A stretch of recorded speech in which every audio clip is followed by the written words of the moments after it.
the best of times you walk me through my darkest days. Why must I turn around? I ask myself. This just ain't fair, so hard to bear. I'm not really sure these days. You walk away. You know me. Hard to bear.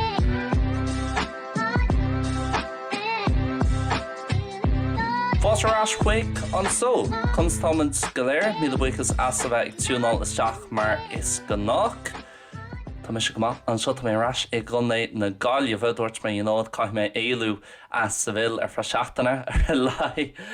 seachtain na Cásca nó Semana Santa mar deirtar sa Spáinis mar just bíonn sé chaos háil an sin an teachtain seo bíonn an méid sin rudaí ar siúil agus Slúchatá sé cool freisin bín landín ag dul go sa bhil chun an teachtain sin a eáil agus an célóra a eáil ach má tatú de cónaí I Lorna Carrac cos ó lumsa agus má tatú de cónaí díorchanacha le cean sinna haglis is tábhachtaí le haid Semana Santa le haid seachtain na Cásca an sin.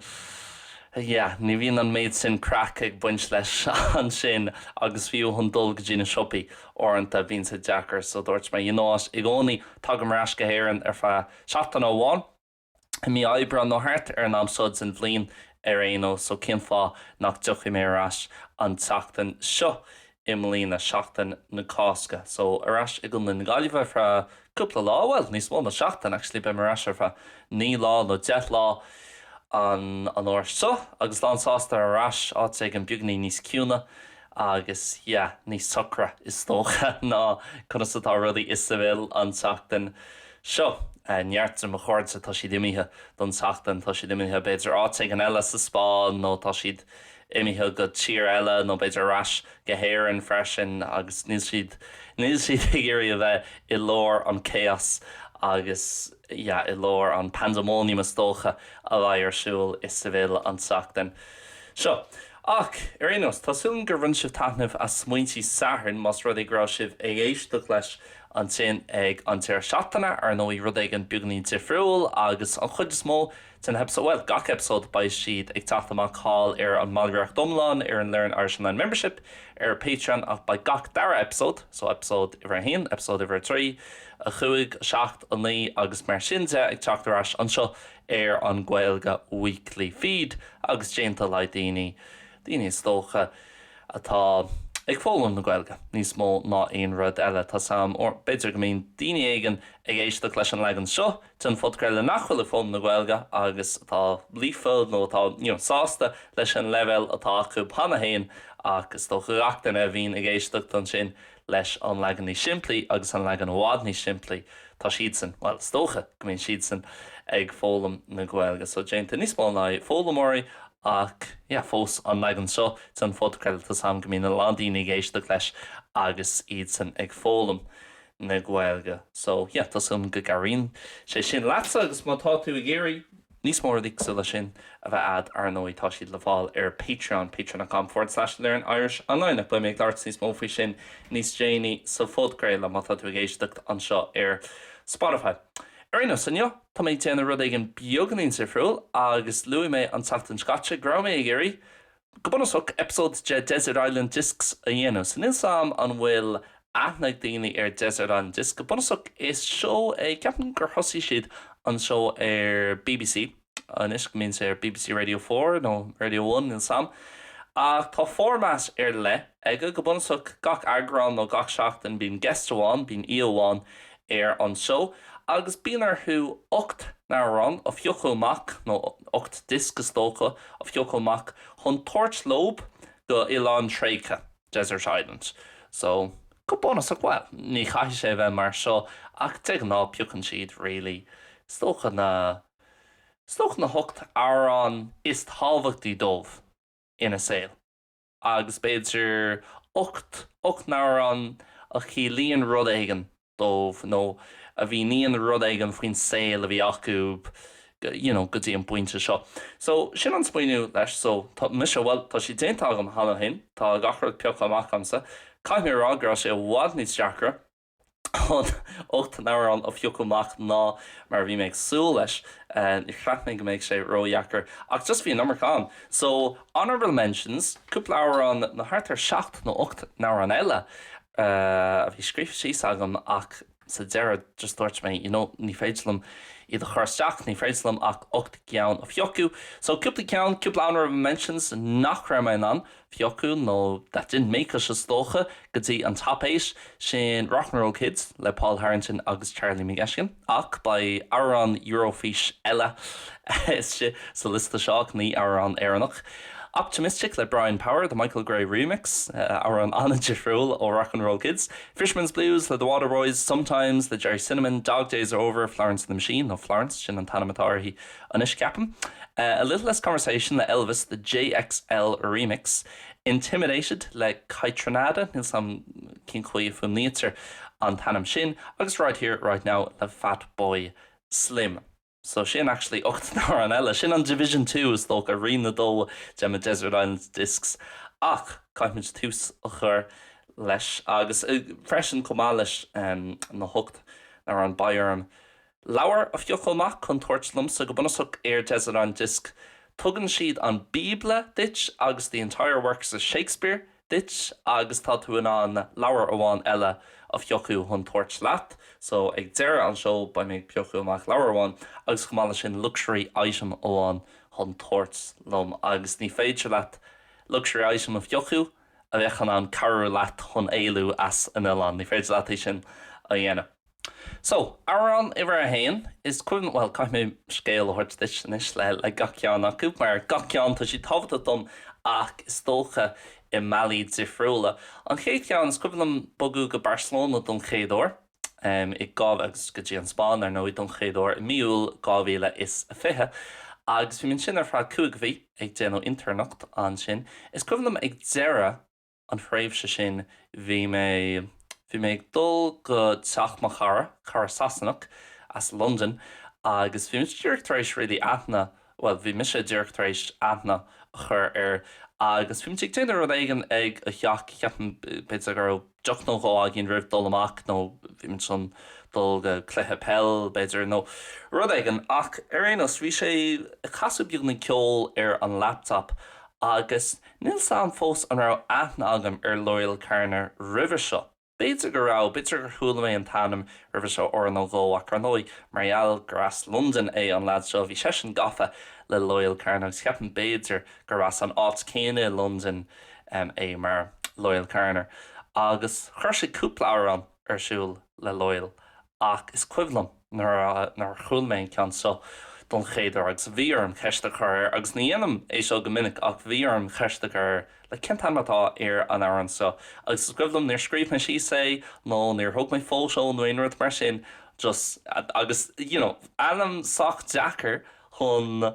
chuineáil is tócha I cheann ach just chuine mé sa ceann agus an nádar ceann chur mé an Spotify agus óhin bhí sé simpiúil nach 2 bliain óhin in is bhí sin thart a mí nullag 2020 so cur bliain go le óhin ach fós sa látán Johann is cuma ceanát a haon mé is cuma céanáis múd atá agam is cuma cadatarsúil I me héal fós taréis cur bliain le go le bín an taran sa I gcónaí ag teachtaníos agus gacóir a chluise mé bín sé cuaigtach agus bín sé tábhachtach domsa agus tá méid sin meas agam Loyal Carner freisin méalga níanann sé rap agus ach ní go ná rap ag leirtrí na gná rudaí ach ag leirtrí rudaí réadúla agus maistan tú leis na haglibh tá déanta aige tá dearc agus mion firsúmú aige an saoil go generalta so tá anmheas agam Loyal Carner agus seo asó lengi as an album Not Waving But Drowning le Loyal Carner. Strong, never telling me to run, never trying to find the sun, trying to get it done, yo. I wonder if she'd ever be as clever as her mum. Born and raised, made attempts to crawl away, find a way to exist and hide your face. Some relate, leave everything in yesterday.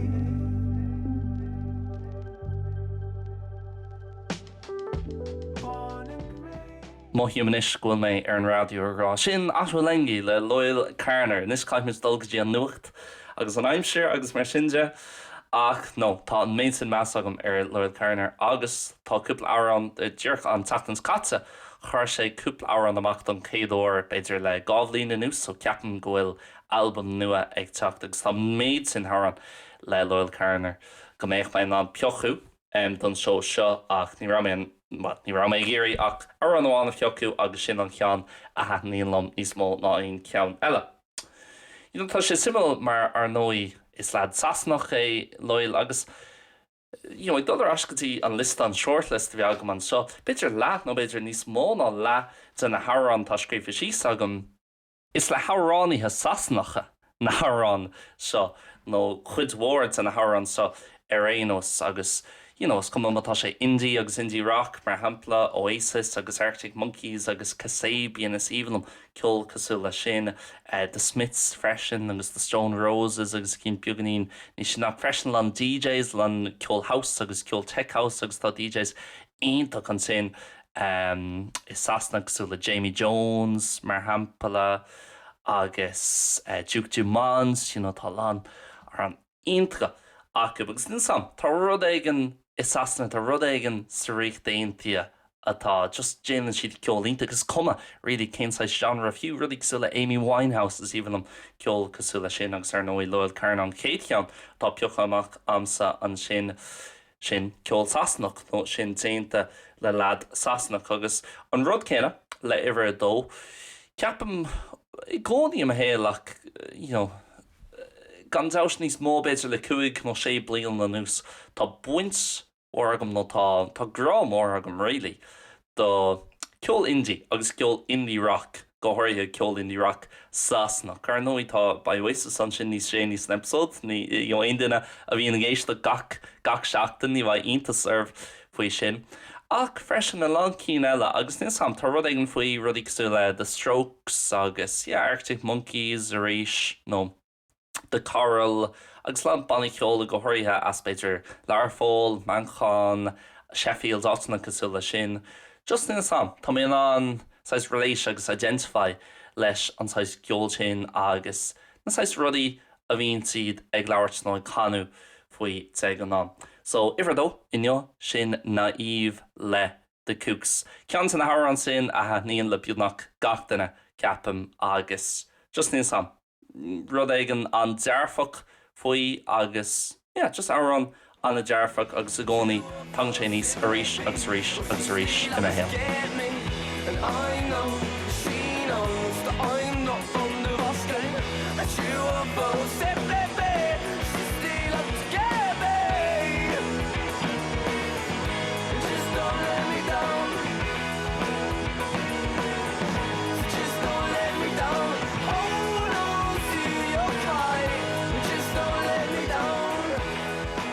Bhí mé an chongurch le She Moves in Her Own Way. She Moves in Her Own Way of fiochu freisin mar síblam an cean sin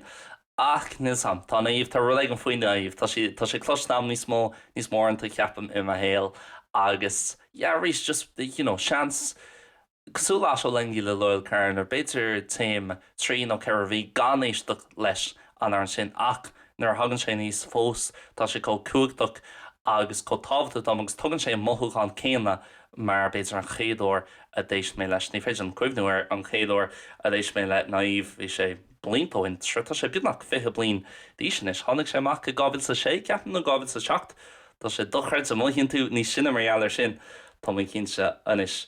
ach genre eile stocha bhí mé láirtrí seo cúpla óir ar an budcréile níos mó na aonra eile sa cheol is maithlam rudaí ó genres defriúla ach tá gá genre a níon go mórlam agus tá fíorhabhaach i a héal. Sin indie rock, mar déismuis leis cean na hárán is typicúla ó indie rock agus indie rock sasna chun sin le naíomh le The Kooks ach chu maith le sin tá cean eile agus sin house. Agus is even house is even cé go dearfach agus atá house is even le rudí eile sa le dubstep nó techno bín lán fuinneamh leis agus ach sin marall go mín na méid sin elements agus just go mín na méid sin fum tíbh siid an árán ach an rud a ha nílam faoi house ná it's bigger than the sum of its parts. You know, ní lánach buganín piano beidir boom clap an sin or callin bass clap really na drumí agus beidir strings cúpla rud ifriúil ach an sin le chéile tá méid sin fuinneamh leis agus an méid sin just mothú gan dearfach I mo hirirmse agus an taran seo an house track is dócha is fearlam a scacian tá clustam agus trust me tá lán cín clustam ní bhíon mé géiste leis an gceann seo go minic mar dhéanana chuil sé ar Spotify tá rushing le bump ar Spotify agus tá lán lechanna chud difriúla den áran seo agus tá lán remixes difriúla le fáil ar Spotify ach an cearn ar sfear dar lumsa sin ar YouTube amháin agus sin an Valentine and Morena 95 Club Mix. 10 nóméid so tá sé anada ach is fiú é. Domsa seo tá méid alien an tachtan seo agus rá caithí tú písa ceol a sponge dom nó caithí tú písa house a sponge dom seo the quintessential house track domsa agus seo cadatá gceist le house nó cá beceart a bheith gceist le house domsa érénos se bump Rushing Valentine and Morena 1995 Club Mix.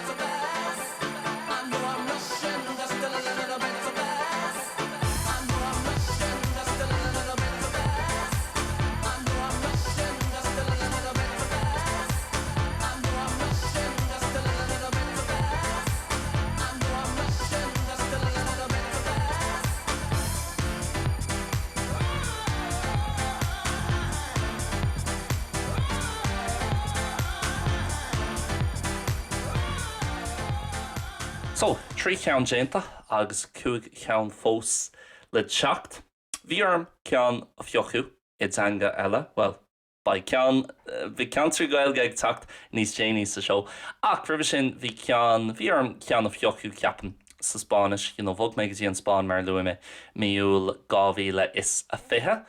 Stócha ar fra blian óháin agus an sin fog mé ras an sin goláán aimsrithe ag tús 2022. Agus, sin an áit, really sin an áit óil me héal inis. Na leitheanta seo sin an áit óil mé mo chónaí, sin an áit óil a chud smód mo chóirde. Mo chónaí bu mé gúsáid an méid céan na Spáinis really gach lá mar bhíon ag buint úsáid as an Gaeilge nó an Béarla nó teangacha eile.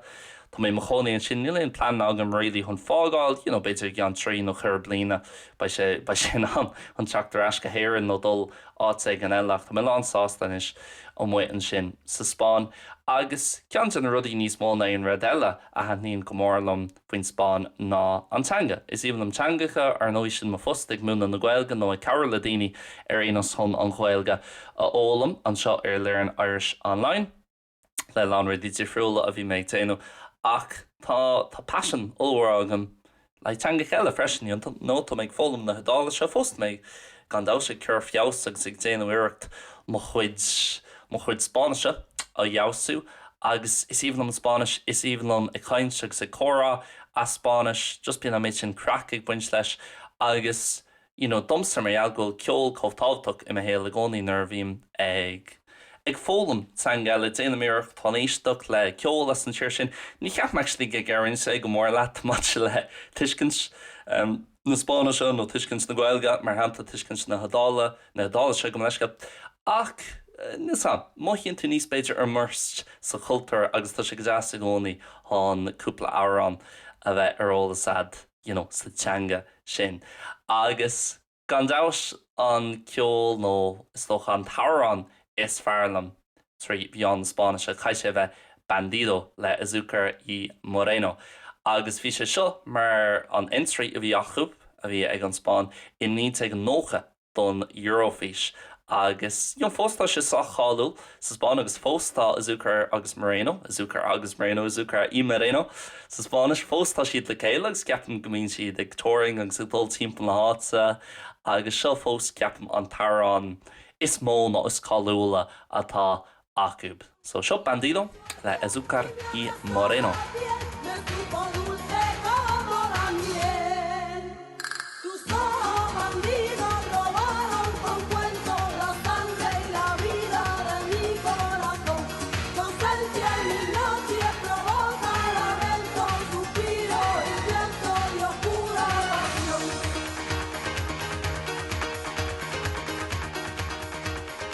sin ceant an a rudí ionta go freisin faoi bheith le choní sa Spáin. Má haon tú go bar nó teachtábhair na Spánach mar hampla. Níl réí chun mór an ceol a chlostal i méil an chud mó de na Harán, bes de Spáis agus ní sé cosú le dul áint ána eile san Eorp agus tú an sin agus just bíon sé dúrchasú le bheith arás an éan nó bheith asasna nó tá gacra de méil agus sin rud ag an ionintach fóstá an ceol. Is tócha ina deanga haon cho táhaach dómh agus gacrad réí ina deanga haon ach go háirthe má haon tuáit aigen. Agus bíon ceol arsúil te ná ceol ina deanga haon sa Spáis agus tá sin cool ceapan ar haon tuáit agus ní sé cosúil le bheith ras ina ar an tásaí difriúil táteanga tábhaach tá cultúr tábhaach. Tá rudí difriúla ar an míochlór agus sin rud a haithníonn lom go mór le sa bhéal agus táteangar tastáhait réí má tá tú i do chonaí is sa bhéal tá sé deacair to get by mar dearfá i mar le gan an Spáis a bheith ad an sin. Ach bíon daoine comh carfuil freisin muna bhfuil an teanga ad go fearfa is cuma. Níos teagan sa go fearfa tar éis ceir bliana. Ach nar bhíon mé géisteach le harangus do sin agus tá mé ná na lyricí a hiiscin agus tá mé ná é a chaú má bíon sé ar siúil áit aigen ag teachtáirfanna mar hampla. Mohíonn sé go má, mohíonn sé go tá mé actually sais integrated an sa tar éis ceir nó chuig bliana i mo chonaí sa Spáin. Agus an chéad ceann eile is dócha mis mo chonaí sa Spáin nach fósta sé có tábhaach domsa a bheith im éannach agus na bheith as éan chun bheith ná na teangaláirt agus mar sin agus ní chaith mééis sin a bhíú mar tá gáil gadsa an duine tá géisteach le seo, so ní chaith mé na rudí sin a bhíú. Agus tócha tá sé simúla ag smuoinú faoi a bheith éannach ach a bheith a chonaí th lear agus gohairthe mar algamín mé gobar le rud ag an cóghailech agus go éannach le bheith ag múna na Gaeilge ach fós an méid passion sin a bheith agam man le cultúr na Spáine agus teanga na Spáine agus mar sinse. So ar an bháin is tócha tá fíorhabhta domsa le cúpla bliana nús sin bhíh le Quinta Brigada le Christy Moore. Tá scéal ionach ag an áireann seo go bunasach ní mé géirí an scéal omláin a bhíon dit agus níl sé arolalas am de glanmhar réilí nó. Ach bhí cogad cartha sa Spáin, Civil War sa Spáin, ní ag trocha dó nó ní ag trocha trí. I rint an trochatí ar éos agus thuainneart airnig an sin chun carú le Franco, agus an sin thuainneart airnig an sin freisin chun carú leis an tíhheile na socialists ceapan bhí na Republicans agus Nationalists ar éos. Ní mé ag gur réí láirt faoin stair man níl sé céad fan géad agam san ní mé ag gur bheith ag an spréige faoi cad a hála. A chuí hartar trí chéad ó mu an sin ar tíomháin agus hartar chuigean nó beidir ein chéad ar tíhheile agus bhí sé cean san na taon áireanta is sa stair réalaí a bhí éarnig ag trid in aig éarnig eile in áit nó cho. Agus seo scéal nó seo árán réalaí ag míú an scéal faoin na héarnig ag dul an sin agus ag trids mar chuid sin 15th International Parade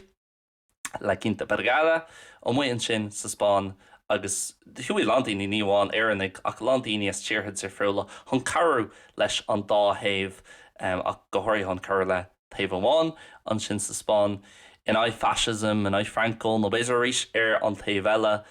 agus i gcónaí sa Spáin bíonn siad fós ag láirt faoin méid sin daoine an méid sin eactronig foreigners a tháinagtí an Spáin chun a bheith póirteach agus chun trid sa chuga sin agus fuairneart ar bás bhain sin agus seo scéal faoi na héarnig a bhí trid sa chuga cartha an sin sa Spáin i rith na níteag trocadí agus mar éarnach i mo choní sa Spáin.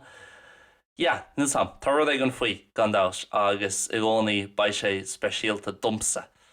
i a héal agus an Spáin agus éire an dáthíir sin mar ealgamín siad chomh tábhaach agus go mbeidh siad go dó chomh tábhaach i a héal an tarann seo fíorhabhach domsa.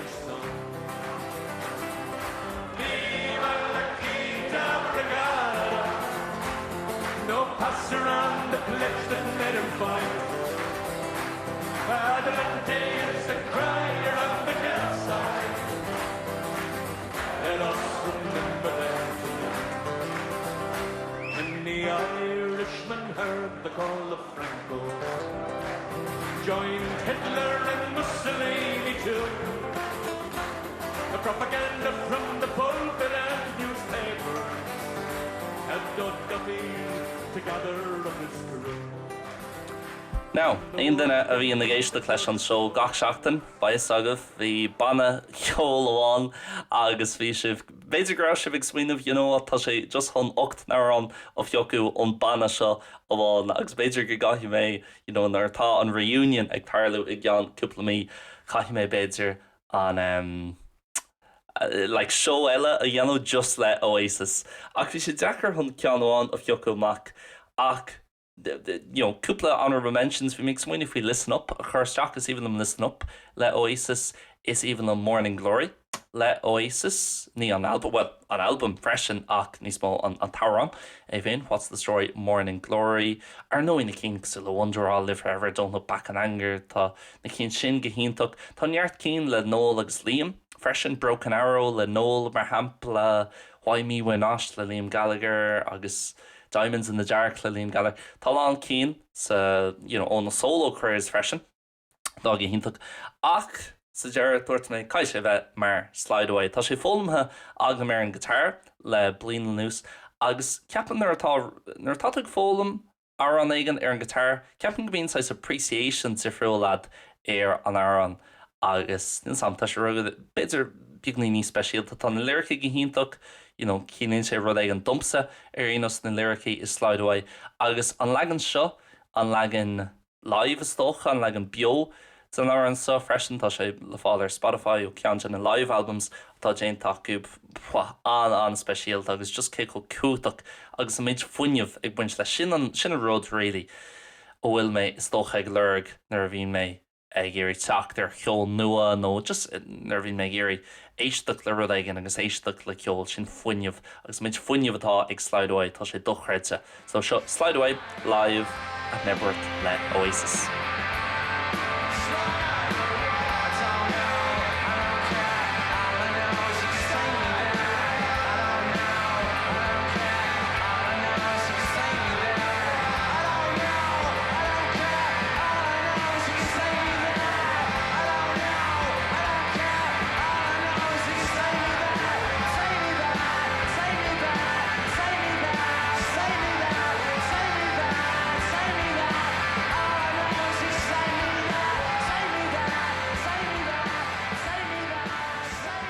Okay, ní le cúpla ceann fách agin ná bhí borthain ní bhaid méid leart faoi Oasis rís gotí an tatan seo thugann cínta go joci sé a níos ag á méigean cosú leis an iPhone ní le iPhone lút agin go dtí seo agus ní ceapan go maiid sé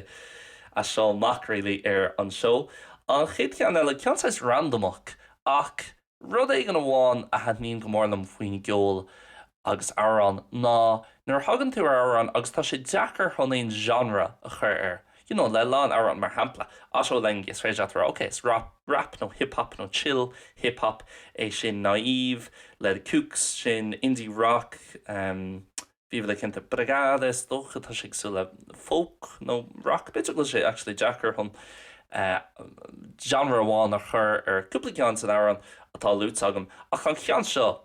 Inner Smile le Texas ar is códearfa agus cócúach agus ceann is tócha áran eile a hagan níos a ríis am héal gachúpla mí agus go háirithe an bhirsa seo nó chuid seo den áran a bhfuil mé chun chuirsúil inis Jesus like tá sé níl sam just tógann sé rud aigen difriúil dit an rud is fearr an féidir am déanam ná just é chuirsúil agus éis le seo agus ríis like níl sam cén genre atá ar seo tá sé genreless agus sin an rud is fearr faoi níléon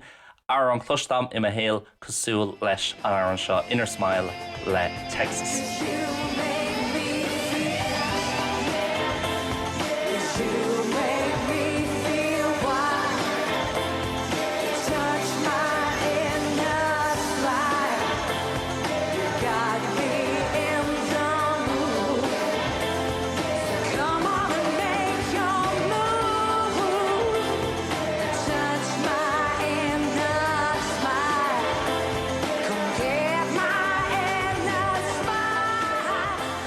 Inner Smile le Texas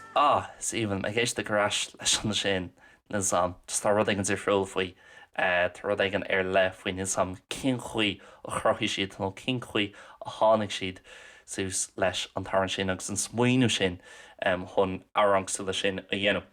An cean tearnach iwwer a thucht so gotí seo bhí Asho Lengi le Loyal Carner a í naomh le The Kooks, Rushing le Bump de Valentine Moreno remix, Bandido le Azúcar y Moreno, View le Quinta Parada le Christy Moore, Slide Away live le Oasis, Inner Smile le Texas agus Arnoi, Bhí cean amháin a ceanháin goilech a fiocu, ceanháin ténta as goilga, agus bhí sé dachar, bhí méid smuoinú faoi dearan na seachtainna le na fírain a fiocu, mar sin an bunlagin in áran sin dénta as goilga, ach actually tá clúdach peocán, so listen dear le the Coronas, tháinig sé sin amach, ceapan gábhil sa sé na gábhil sa seacht, agus cúpla bliain in níos sin rinne siad rinne the Coronas, na Coronas is dócha as goilga rinne siad lagan den áran as goilga, tá cúpla áran actually déntá cúp as goilga, te an á ceán a rinne siad I méle dús agus an sin rinne siad astricán as goilga. By the way, tá mé dúrc ag féchan Stephen Waite in inneog in éan nach go sé cóáisteach, bín sé greenver ar fá lá an sin ag stalahátí ar fá lá an sin greenver éis agus an sin tá scamal ag teacht arás no wonder gach lá an réomhásnéis bín meis éan ag rá sunny with scattered showers, some of which will be widespread and thundery. Gach lá sin an réomhásnéis chéanna is cuma más rud ag gúilmid I mí nólag nó mí lúnasa an seo. Ach ar sin scéal le láile. So an ceanta peocán ná éist ó grá agus sin an gháilga listen dear agus an legan gháilga listen dear an tarrán le the Coronas.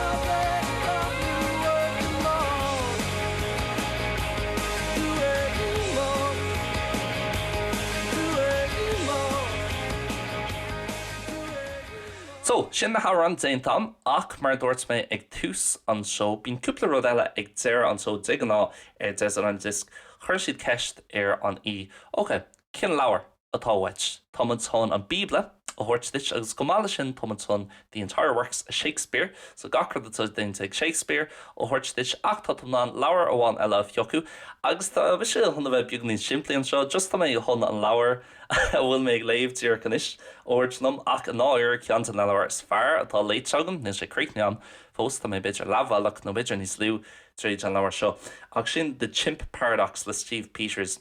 Tá mé gafa le Ronnie O'Sullivan. Tá Ronnie O'Sullivan an immer snooker. Fear simul ceapam agus is even am a bheith éisteach leis agus fiú bheith ag fécans by the World Championships siúil actually an tachtan seogan, so tá siúlam go mbeidh sé ag immert snéamh cinenne déanta ag a fós.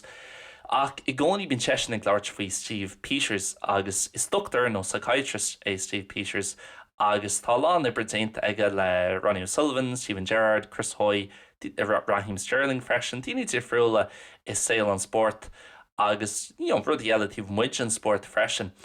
Agus Karen sé lóstócha hon